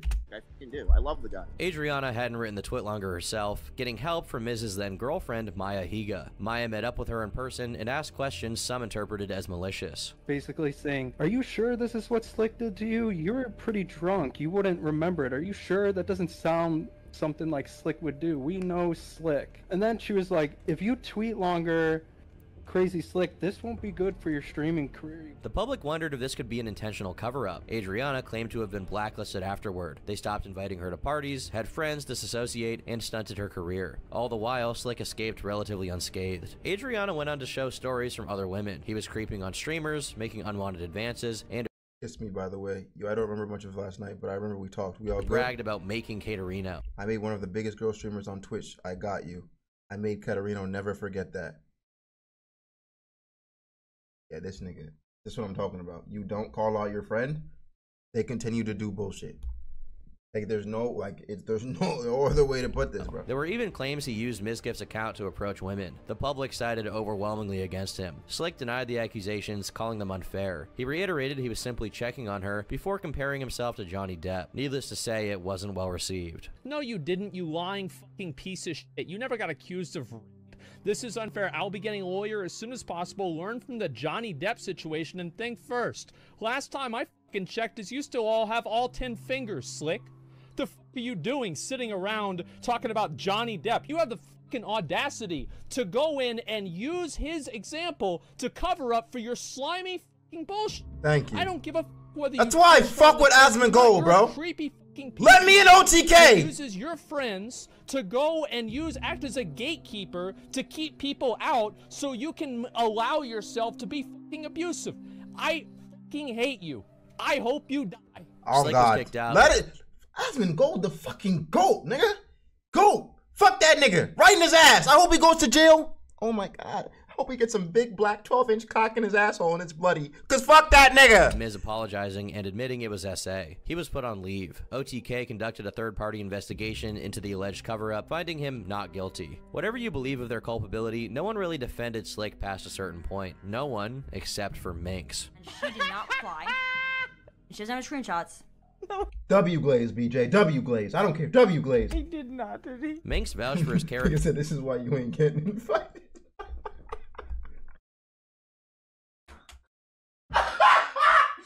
Nigga, why you trying to shoot down my shot, bro? This nigga said you're never getting invited, bro. This is why these niggas don't want to be near you, nigga. Yo, alright, that would hurt, but okay. No one really defended Slick past a certain point. No one, except for Minx. She did not. No one investigation into the alleged cover-up, finding him not guilty. Whatever you believe of their culpability, no one really defended Slick past a certain point. No one, except for Minx. She did not fly. She doesn't have screenshots. No, he did not, did he? Minx vouched for his character and called Adriana a clout-chasing liar. Slick is Slick. I was here for this, and the other girl that was there too, and I heard them out. This is bullshit. They went out and Slick literally was just himself. And they took it the wrong way. Slick is good. Slick is weird. Yeah, he is weird. But he does it online. Like, he does it. It's always how Slick is. She also alluded to Miz covering up a completely different situation. Sound asleep, honk shoe, honk shoe. This wasn't the shit. Some have claimed in retrospect this stream single-handedly destroyed her career. The inflammatory remarks spread across Twitter and posts labeling her as a victim blamer. Minx had a breakdown, chopping her hair off with a knife and dyeing it before temporarily ending the stream. She kept going live after this despite the pleas of her chat. Eventually, Cutie Cinderella intervened after not talking to her for months. Minx was taken to rehab, which she vowed to take seriously before going offline. Destiny criticized her for using mental illness as a shield. The next day, Minx was called out by Angel, also known as Toxic Support. Angel explained that in 2018, she attended a TwitchCon party hosted by Minx and her friend group. They began playing a drinking game with at least 13 guys. The game had each player strip every time they messed up. Angel alleged she left after they tried to pressure her into stripping nude. Minx was asleep, only finding out the next day. At first, she seemed supportive, but that changed after she spoke with her friend. She told me I'd ruin their careers and that if I went public, she'd release things about Minx, you looking real dirty right now, nigga. You looking real dirty right now, nigga. That's that shit I'm talking about, bro. That is corruption at its finest. It's protecting things that are morally wrong. I don't care if you know these niggas, bro. Tell these niggas that shit is not fucking right. Minx warned she could ruin their careers and allegedly blackmailed her. In 2020, Angel wrote about the experience without any names. Minx saw this and messaged her on. I ain't gonna lie though, if I'm a woman, I'm not about to be in a single room, 2 girls and 13 niggas. You got me all the way fucked up. That's not happening. Like, have we seen enough movies, bro? That's not happening. Like, I just don't trust niggas. Like, I don't trust, like, niggas I mean men. I do not trust men to not be horny. I don't. Especially drinking. I do not trust men to not be horny enough. And if there's 13 of you, it is biological that men will start to get physical when there is a low amount of women in the room. They'll either fight each other or try to do some stupid shit to you. And it's like, bro, I'm up out of here. I'm up out of here, bro. On Twitter. She claimed to be unaware of how the situation especially affected horny dirty niggas who have no discipline. You fucking kick them in a nutsack. Her, which Angel felt. Minx saw this and messaged her on Twitter. She claimed to be unaware of how the situation affected her, which Angel felt was disingenuous. Minx then called the situation a misunderstanding and defended her friends. Minx also alluded to drama from a previous community. The people that you meant left were blank. I know it's because you arrived and they didn't want it to get uncomfortable due to your history. There's some parts of the story I'm still a bit lost on, but I like to talk about it and learn more, so I fully hear all sides before I address it. Angel argued this was a threat, accusing Minx of manipulation, intimidation, and blackmail. Her story received a lot of attention, though not everyone was convinced. It seems at worst she was uncomfortable, yet allowed to leave the situation. And if you look at Minx's messages, she was fixated on this language. Don't say the word forced. You could destroy so many people saying that. How do you not realize that? They questioned why she didn't name any of the men involved. Her story was dead in the water, and Minx never had to respond. It's not like she was able to anyways. An update was posted to her account 2 days later. It confirmed Minx went through a manic episode and no longer had access to the internet. Her stay lasted a week, returning on the 28th of September. She started up a live stream right away against the advice of her organization. Very long story. I shouldn't be live right now, so in advance I do want to apologize to my org. I also do want to apologize for everyone that advised me. Do I feel bad? Yeah. I have been advised to do a YouTube apology video talking about it. Minx apologized for her actions, stating she now believed the allegations against Slick. When asked why she didn't reach out in private, she admitted to feeling ashamed as Adriana had been a good friend in the past. Even though it was a manic episode, I still said that. And manic episodes still have a part of the real you. Like, real you comes out. So I can't excuse it. Oh no, I was just suicidal and manic. It doesn't work like that. The VOD was deleted shortly after it ended. A few days later, she went live again, this time with a different backdrop. Viewers learned was scammed $10,000 by psych ward. She wasn't in rehab, but a psych ward, and had to foot an unexpected $10,000 bill. Our psych ward's free. Oh, here's the worst part of it. So I didn't want to go, but I was told if I didn't go to the psych ward, people won't talk to me after. Better here. And it was already paid for. And then I remember my release date. They're like, okay, you owe us 10K.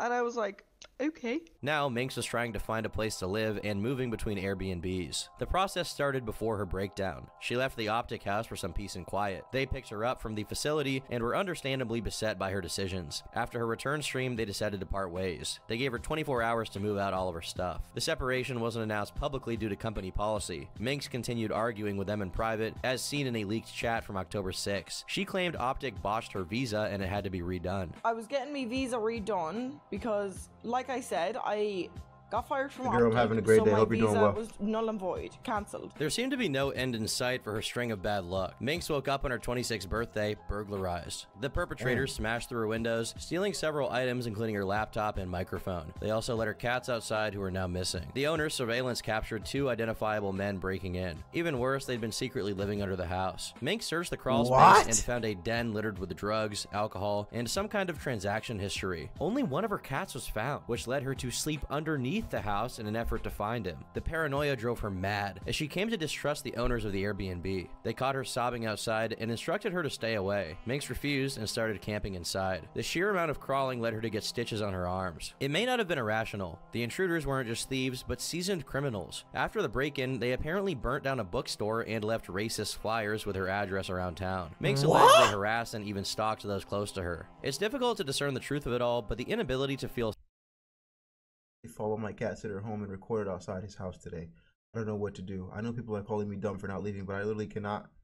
When Asylum was seen under the house 2 nights ago, she's bold. I'll give her one thing: she doesn't give a fuck. She's bold. From staying in a house when there's when burglars know where you live and pasted your freaking address everywhere, to going after a mountain lion. Like, gotta give her boldness. Like, holy shit. Safe falling asleep was taking its toll. On the 6th day, she fought with the owners and threatened to burn the house down. I started fighting them, and I was mean during it. I just said that I would burn down in this house, and I would burn this house down until my cat is taken back to me. Luckily, her cat was found alive and safe 3 minutes later. Minx finally moved out before her account was banned on Airbnb. The specifics are unclear, but it prevented her from booking anything in a 300-kilometer radius. During this time, many assumed she still lived at the Envy house. Minx confessed she'd been kicked out before leaking DMs to try and get them in trouble. It did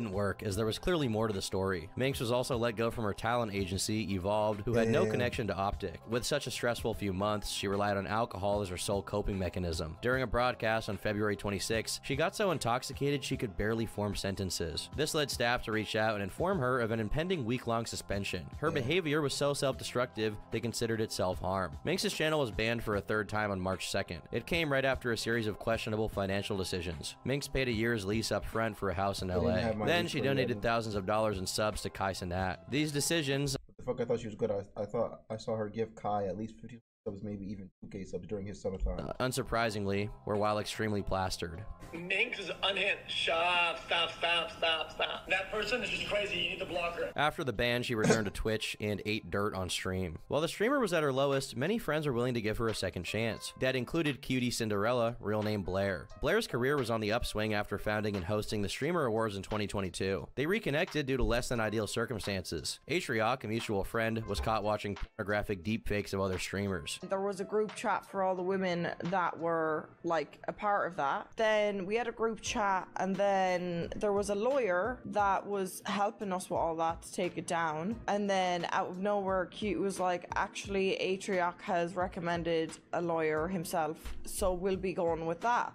And I deadass thought she was hacked. And then we called, and I was just like, shit, that was my bad. I literally thought you were hacked. We made up, and that's how I was invited to Streamer Awards, which... Blair invited her to the after party on the condition she stayed sober. I don't know why people love Kai so much. He's creative. Like, he's given a different take to the streamer world, I'd say. That's why people like him. He's like, he does like sets on stream religiously. He's tapped in with the culture religiously, like especially like the black and rap culture. And that's really why. It's awesome, right?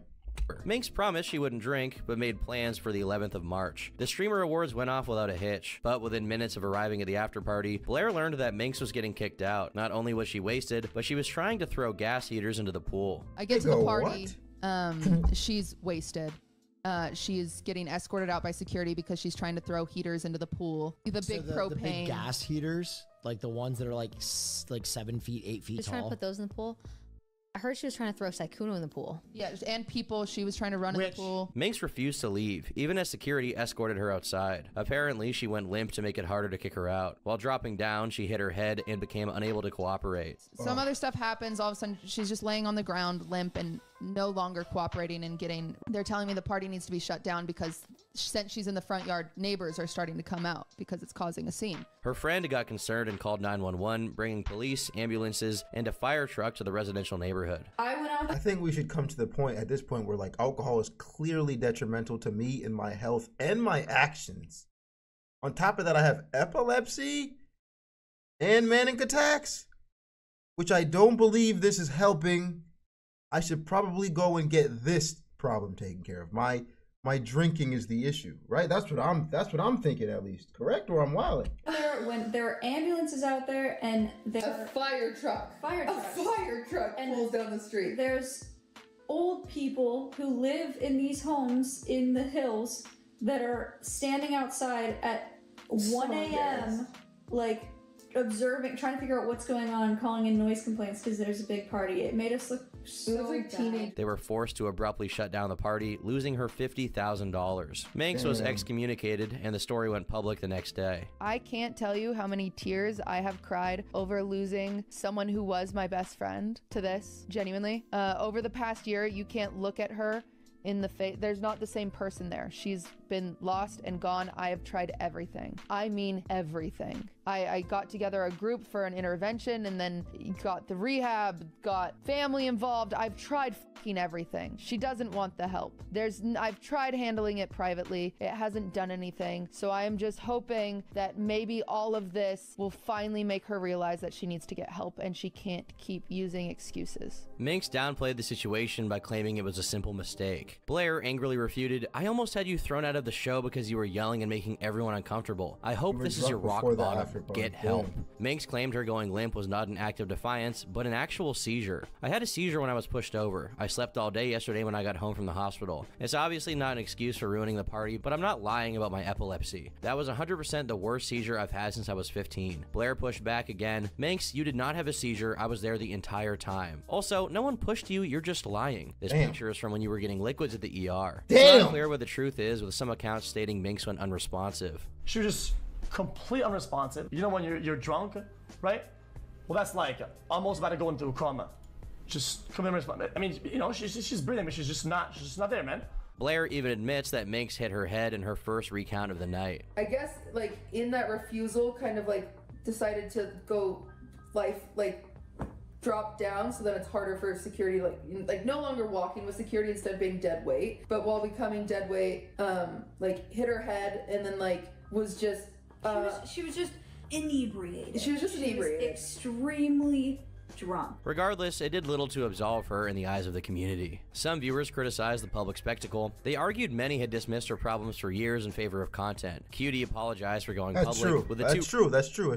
But I mean, I guess if they're her friends, like they should be like, hey, you should probably get help from the jump. But it's hard to know that if you don't know the person very well yet. And they know that her bits are very shock value, like from what we got from the beginning of this video. So I'm like, you can't blame your friends for that, dog. And a lot of them, if you see everyone keeps turning on you, there has to be a point where it's just where you got to look at yourself, right? I feel like it's like, damn, people keep unfriending me. People keep saying I'm shitty. People keep, like, you could either play this "oh, the world is against me" thing every fucking day, or you could be like, maybe it's me. Maybe I'm the fucking dickhead. W-Kit. Reconciling a few days later. There was no going back to the way things were before. Minx decided to visit Ireland, moving back in for a bit with her family. It was a much needed break from LA, but one that didn't have much peace. 5 days later, she went live and addressed her drinking habits on stream. What I need to stop is when I go to a party, I need to know when to stop drinking. No, just stop. Like, not when you go to a party, when you're anywhere. At your house, just stop drinking, period. Cut it, just literally cut it out of your life. Cut it, bro. Just let it go. When I start drinking, I know that's borderline alcoholic. The fact she was claimed to be a borderline alcoholic showed she hadn't really learned her lesson. This clip made it to LSF, where people felt like she wasn't taking it seriously. But none of them could have realized just how insane this stream was going to become. It started off wholesome, with Minx's parents stopping in to say hi. They stick around for the next hour, hanging out with chat and answering questions. At around the 2-hour mark, Rebecca's older sister Lauren comes in. There was clear tension, with Minx deciding to call her out and instigate on stream. Remember the AUD. Alright, Lauren, let me question you. Why did you lie and out me like that when I was your sister? Rebecca was upset over an incident from a few months prior. Lauren followed her on. Sister so whack. Literally every day my mom is updating me. Shit she's telling her. She says you're on OnlyFans now. Stop stalking my shit, and it's called Fansly. Not fucking online presence, and sometimes tweeted about her e-celeb sister. At some point, she added JustaMinx's sister to her bio. This caught the attention of a viewer who started messaging her questions. JustaMinx's sister is crazy, man. You're gagging for clout. You're gagging for clout, bro. Guess your own. Pave your own path, brother. Pave your own path. Boruto didn't want to be known as Naruto's son for a reason. Nobody wants to hear you. Like, go find your thing, bro. Lauren responded and began leaking private info. You put on Twitter that you're my sister, but you told him personal, secret things. Yeah, but do you think I was doing that to hurt you? I think it's weird that you told a random viewer my private life. Lauren claimed it was a simple mistake and she was just naive. It's a lot of trust for, like, a family to leak shit to a fucking I need viewer. you to understand that it only came from naivety. Like, this guy was messaging me days and days and days, essays, and I wasn't even always replying. But I saw the screenshots and you said, you sent him essays. Becky felt it was malicious, and Lauren had done so out of spite. Is there alcohol in that cup? If there's, like, I can tell you the start of this already. Is there alcohol in that cup? Let me know now. If there is, we could have cut this whole shit short. You sent him essays. Becky felt it was malicious, and Lauren had done so out of spite. Lauren tries to take it offline, but she refuses to end stream. The argument escalates. Can we please stop watching drama videos? No, I really enjoy them. If you don't, you can kindly leave and come back when there's. That sound good? Escalates after Becky shouts out. Lauren tries to take it offline, but she refuses to end stream. The argument escalates after Becky shouts out LSF and does the nay-nay. Like, you're looking at me and telling me that you're hurt and crying, but you're doing the nay-nay. Just take over. It's a defense mechanism, you dumb bitch. I know. Lauren defends herself by stating she never lied, even alluding to one of the claims. Their parents tried to separate them as the stream quickly devolved. Her parents return after Lauren walks away. They push for her to end the stream, but she refuses, insisting they play Never Have I Ever. Lauren eventually returns to talk to their mother off stream. Becky uses this to insult her with an earshot, which Lauren overhears and storms in to confront her. The camera falls to the floor, so we can only hear what happens next. The fight briefly turns physical, with Minx accusing her sister of being a PDF file. You f***ing send information to a viewer saying that you and Mom are enabling her in the chat. Enabling her? You're f***ing coming into my room after lying to a f***ing viewer. Did you? Because Her father breaks up the fight, calling Becky insane and telling her to shut up. Lauren eventually picks up the camera, Yeah, this, as you can see, we're seeing the downfall right now, bro. Like, we saw the come up. We're seeing her at top of, like, you know, she's getting in these orgs. She's collabing with big creators. She's with Schlatt. She's with Carson. She's with SMP. She's doing well. Her clips are going viral, which is making her stream pop off. She's gone from 100 viewers a stream to 1,500. And shit. Jason, you're banned. You're banned. Is this JustaMinx? Yes, it is JustaMinx. We're watching a video from her fan fiction affiliate, pretty much from her rise to, I don't want to say failure because, like, she's still alive. Like, there's still always believe there's a comeback, but, you know, from fan fiction to now. Apologizes and ends the broadcast. The stream was clipped and circulated on Twitter. Minx implied their argument was typical of Irish households and Americans were soft. When asked if her accusation had merit, Minx admitted it was completely false. Archives of the VOD were later removed through copyright strikes. A month later, Minx appeared on stream with 2 black eyes, a broken nose, and a badly scraped knee. The screenshots were posted by Nicholas Diorio. I clicked on a JustaMinx stream and she has 200 viewers. She's on the phone calling her dad fat, her house is a mess, and it looks like she has 2 black eyes. What the fuck happened? Minx told him to leave her dying stream alone before explaining it was the result of boxing training. Okay, listen here, Twitter. I broke my fucking nose, right? You tell me to get back into boxing and stop the alcohol. I do that and I break my nose and then suddenly, Jesus. Are you Minx was set to though? fight at Misfits 006, signing a multi-fight deal. Her first opponent was Fangs, with the event set to take place on April 21st. This didn't happen. If you'll recall, Minx returned to Ireland on March 16th. Her visa had to be redone, so she sent her passport to the embassy. They held onto it for over a month, preventing her from entering the country and forcing her to cancel the fight. Adding further confusion were cuts and bruises that appeared mysteriously in her sleep. So I went to boxing yesterday, but I didn't get hit in the face because we were just doing, like, you know, kind of with the gloves and shit. Come home and then next thing I know I'm just waking up and I was so dazed and confused and I'm like, I started freaking out and I go to the mirror and I have a swollen lip with a bruise. I have a swollen eye, it's kind of filtered there, but it's swollen and bruised, and I had a nose that didn't stop bleeding for hours. Her channel was on the decline, losing 1,000 subs every month. This brought an influx of videos about her downward spiral from creators like Internet Anarchist, Paige Christie, and The Gamer from Mars. They amassed a total of 4.5 million views. Minx actually reacted to the latter on her channel, titled How I Lost My Mind. Why does he keep calling me Rebecca? You better shut the hell up right now, man. I'm gonna clock you. I'll show you a boxing match. While she acknowledged most of the criticism was valid, she offered insight to her various controversies. With regards to Adriana Lee, the two had recently made up and planned to hang out in person. Jason, you're banned. You worrying about me? You should be worrying about LeBron's fucking failure. That big fat L. Go? Never that. Never that. He's done. Retire. Walk out, old man. You couldn't do it. You couldn't be the guy everybody said was the one. That's what you should be worrying about. I'm just glad to say that I've been planned to hang out in person. I'm just glad to say that I've been to Adriana recently. We've talked.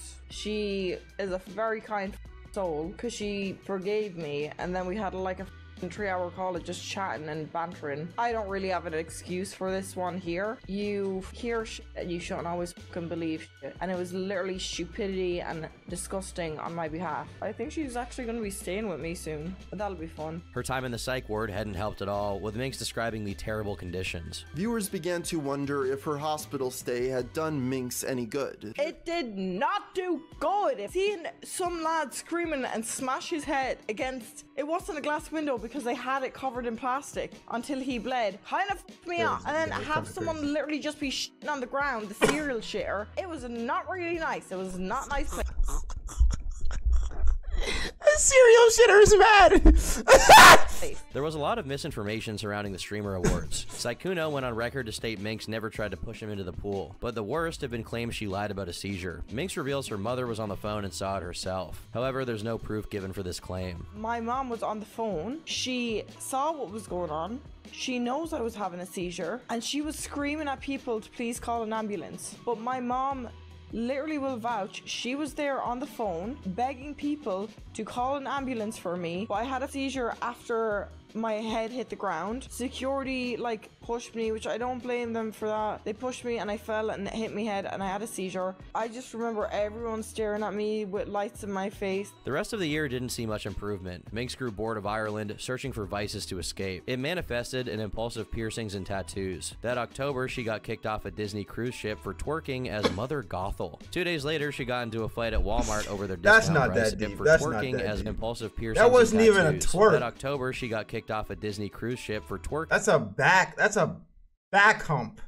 Are we gonna call that twerking? Like, come on, bro. As Mother Gothel. 2 days later, she got into a fight at Walmart over their discount prices. Minx's latest video was uploaded on November 4th, 2023. It didn't garner many views, with her channel falling below the latest milestone. With her life starting to slow down, people stopped paying as close attention. This made the next development all the more shocking. Tumed had changed a lot since their Lover host together. The beloved creator took a dark turn publicly after being accused of SA. He denied the accusations while harassing the victim and Me twerk? You don't want to see me twerk, nigga. If I fucking twerk, your house would cease to exist by the way this ass is gonna clap, sir. Don't you understand that? If I twerk, your house ceases to exist. I'm breaking your ground. Your dog? You're never gonna see him again. I'm breaking homes, boy. I'm rumbling. They call my ass the Royal Rumble. Arguably incriminating himself. It escalated to the point of several police reports and 2 civil cases being filed against him. The investigation was funded by his ex-friend turned enemy, JustaMinx. I actually just made a video about this, so the story is over there if you want more. It's pretty messy. On February 14th, 2024, Medea Sadiq was found dead at the age of 23 from a suspected overdose. Not even 10 minutes after the news broke, JustaMinx accused Tumed of several crimes. Yeah, I'm not gonna lie, that was crazy. You could have waited for that shit. Actually, could you have? I don't think it matters, honestly. I don't know. Like, I saw this tweet and I was like, bro, he's dead. Like what's the point of telling the internet about this? Right? It just felt like, what's the point of telling the internet about this at this point?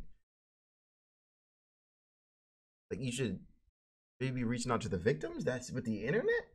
Including attempted murder, rape, and grooming. The timing sparked outrage as many questioned his intentions. That included Minx, who was one of Medea's many targets. As someone who experienced it firsthand and spoke about it, I think this tweet is fucking insane. James responded by accusing Minx of interfering with the investigation. He claimed she constantly switched sides and gave Tumed confidential information. He then shared a clip of her stating Tumed had nothing to live for a few days prior. I think he's just trying to cope because he has none left to live for, which I understand because he has none. Minx retorted that the only way she could have interfered is through her own reports to the LAPD. This led James to post another clip of Minx, this time claiming that authorities were tracking Tumed's location. I just want JustaMinx to hurry up so he can fuck off. But answering his calls, this dumbass doesn't realize when I answer them, I can track his location, not me personally, sorry. The police can, and see where it came from. If I don't answer it, I can't. And that's what they advised me to do. They said don't talk to him, just answer it, and then you just show us the call and they can track where he goes to right now. It's too much info for your chat, right? Is it just me? Like, are we not that connected? Is that what's happening here? Like, do I not have enough drama to give to y'all? Let's fucking stir up some drama in here, bro. Clearly we don't have enough drama in this chat. Because what the fuck? Like, this just seems like a lot to share with your chat, but like let's stir some shit up. Hey yo, Chair, where you at? You suck at COD. Who's next? Hey yo, Jason, LeBron? That nigga whack. Bro. Who's next? You lost your wife due to gambling? Fuck her, nigga. Fuck your wife, nigga. Fuck your wife. and your gambling shit. MJ better. Clearly you gotta stir up some damn drama in this bitch, because to have a whole conversation about, like, I don't know, another Twitch streamer's sexual assault with your chat and talking about, like, how you can track him, like, I don't know, that seems kind of deep to me. You build like Stephen Hawking? Alright. That was kind of, I feel like you just went too far on that one. Like, that was like, there was no reason to say that shit. Like, that's why I don't even be like, what are you, like, how are you gonna say some shit like that to somebody? Like, that, don't you think that shit is hurtful, nigga? Like, who the fuck does some shit like that? You be taking it too far, bro. Like, who does that, bro? You taking it too far, bro. Like, what the hell is that? Like, what the hell is that, bro? Why does my mic look like a vibrator? Because I touched my pussy with it after stream. I shove it in my fucking gooch and I let it jiggle. Is that what you wanted to hear, bro? Is that what you wanted to hear? Yeah? I've had this mic for like 4 years, but this is my baby. I clearly need a new one because it, like, if you can hear the sound quality, I peak like crazy.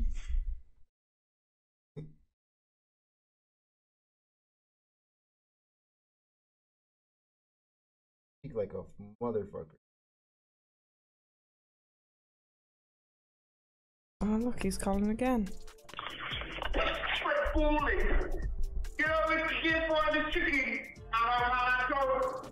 He's calling on stream?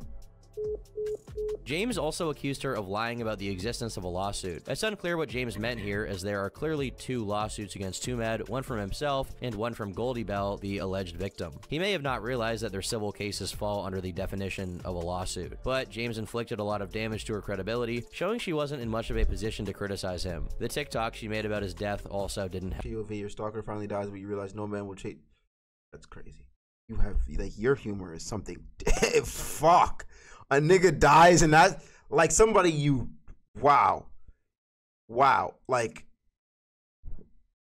wow. Hell, POV, your stalker finally dies, but you realize no man will chase you the same way. Minx called James a liar and defended her previous remarks. There's several things in James Key's message, sorry, not message, tweet, was absolutely fucking false with no evidence. He said how I ruined the investigation, and I literally looked back through everything today and the other day. I looked back through it, and the only thing I could find was obviously the clip of him posting about me saying, God forbid, you know, wish he was dead, which at the time, not the right words, but also at the same time, I did. After this, she posted a written statement elaborating on her perspective. Medea had been calling her for days non-stop across several burner numbers. He harassed her when she went live and allegedly showed up to her house. Minx concluded by pointing out she wasn't a third party and it was unfair to dismiss her experience. While her and Minx concluded by pointing numbers. He harassed her when she went live and allegedly showed up to her house non-stop. As she posted a not the right words.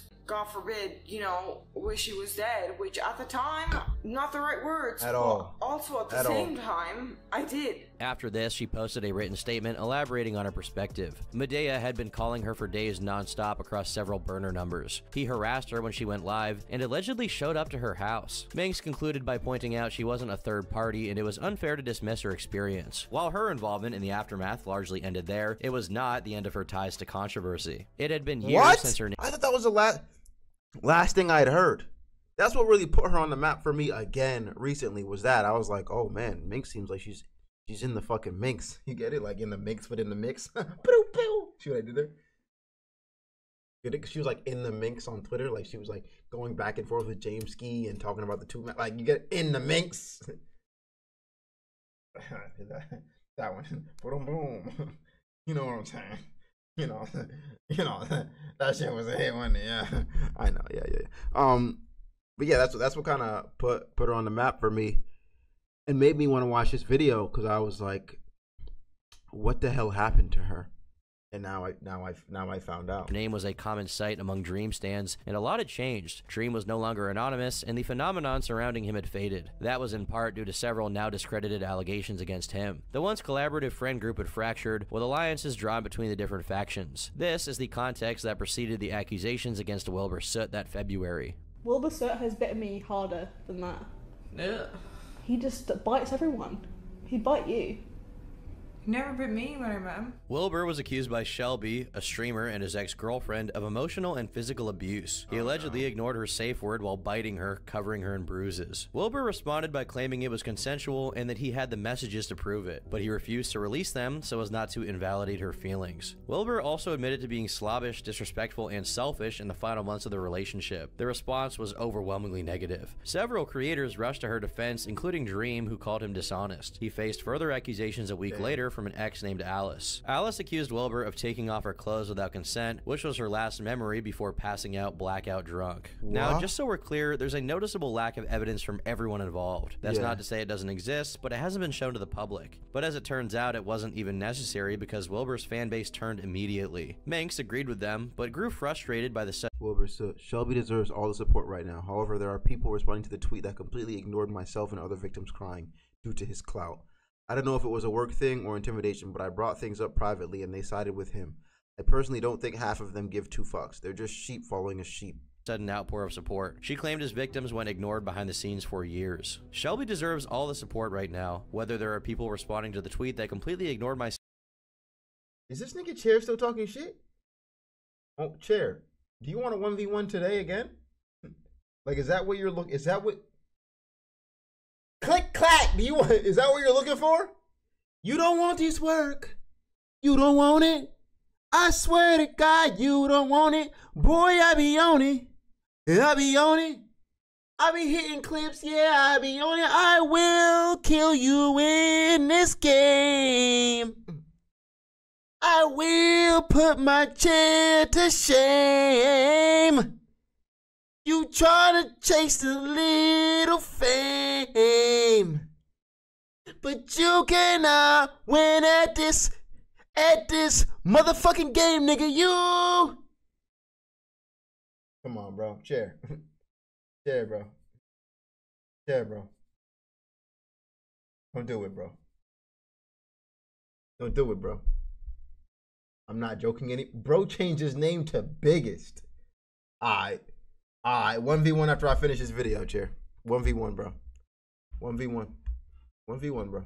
Myself and other victims crying due to his clout. I don't know if it was a work thing or intimidation, but I brought things up privately and they sided with him. I personally don't think half of them give two fucks. They're just sheep following sheep. It was later deleted after people criticized her for vague tweeting. Minx explained her own experience later on stream. The two had a falling out shortly before she moved to America. They were partying at his house when Wilbur allegedly reduced a woman to tears. Minx heard his shouting and stood up for her by screaming back. She was like trying to split us apart while crying. She was like, at one point she like kind of went to the floor sobbing and stuff, and he was basically just saying like, you can't speak to me like this in my house, you can't speak to me. Apparently, Wilbur was so intoxicated he went to the bathroom to throw up. Minx went to hold his hair up, which she claimed was her attempt to drown him. I went to kind of hold his hair back, even though I was still pissed off at him, and motherfucker just went, you tried to drown me! You tried to drown me in the toilet! And I was like, what the f do you mean I just tried to drown you in the fucking toilet? And like, I was like,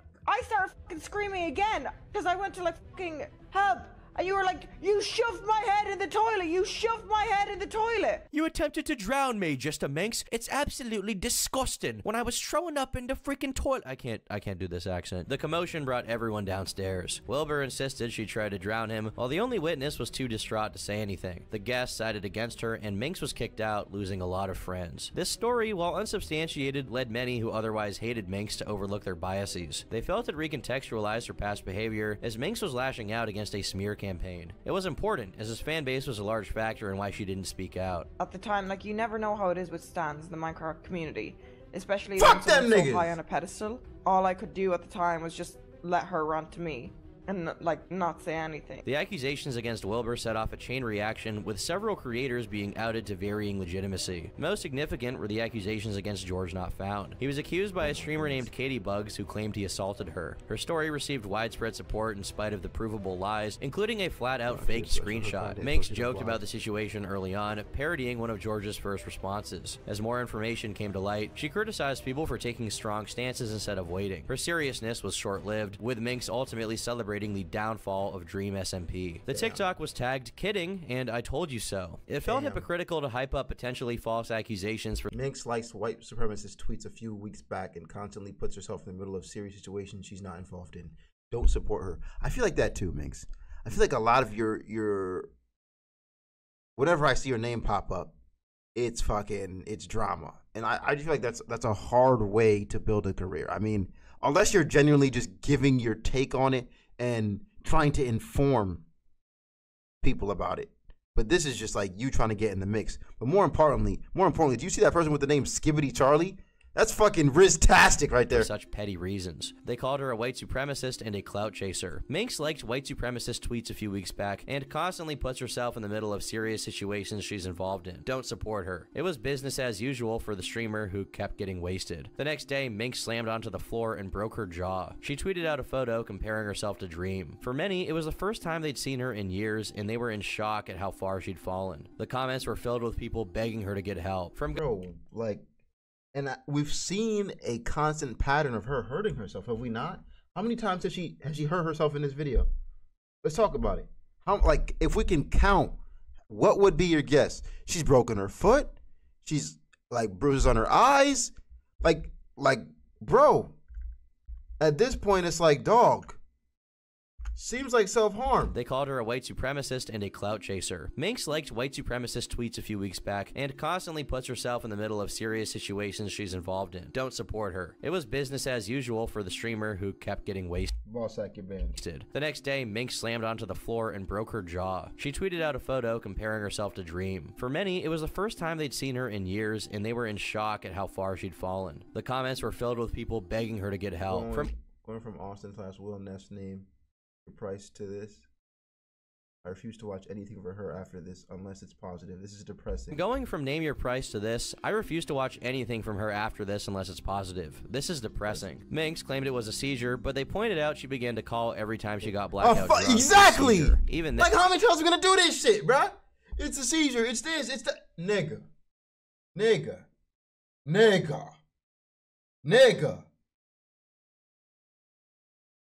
And if that's the case, stop fucking drinking. Put the bottle down, Minx.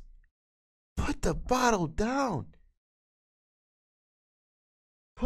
Can I get some put the bottles down in chat, please?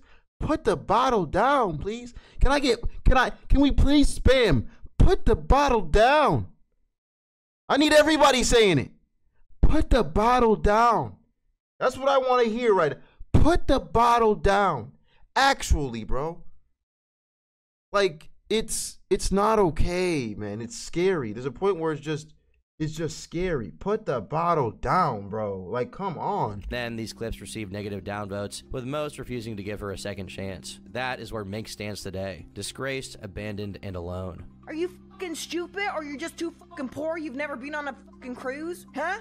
Broke ass bitch. I bet your mother fucking hates you. With the community at large giving up on her, she's diminished herself to a self-destructive cycle in which no one can give her help. I think it's clear that Minx is... Alright, that's not fair. I feel like that clip was just wrong. We all yell at our chat sometimes, but that one looks deep. That one looked fucking deep. That one looked fucking deep. That one looked... Yo... Yeah, I feel like, I've said some pretty bad things to some of you guys. No, I don't know if it's that deep. It's usually, it doesn't matter. It doesn't usually like racism or something will get me going. But shit, you fucking poor? Like, maybe I fucking am. To give her a second chance. That is where Minx stands today. Disgraced, abandoned, and alone. Are you fucking stupid, or you're just too fucking poor? You've never been on a fucking cruise? Huh? Broke ass bitch. I bet your broke ass bitch. Mother fucking hates you. With the community at large giving up on her, she's diminished herself to a self-destructive cycle in which no one can give her help. I think it's clear that Minx isn't necessarily a terrible person, at least not by nature. She clearly has a lot of natural talent for streaming. In the early days, she was funny, personable, and succeeded because of her flaws, not in spite of them. However, it's become clear that her drinking problem is not something she can get under control. Yes. Due to her life circumstances, the problem is only exacerbated. In the time when she probably needs help the most, she's managed to push away away all of her career connections due to the unpredictable and outlandish behavior she always exhibits on stream. She's definitely fallen off, and whether she will fall back on or fade into Twitch obscurity remains to be seen. But hopefully she gets the happy ending, because I think those who hate her most at this point just hate the person she's become, not the streamer they initially fell in love with. I've been Turkey Tom, thanks for watching, and until next time, leave me alone.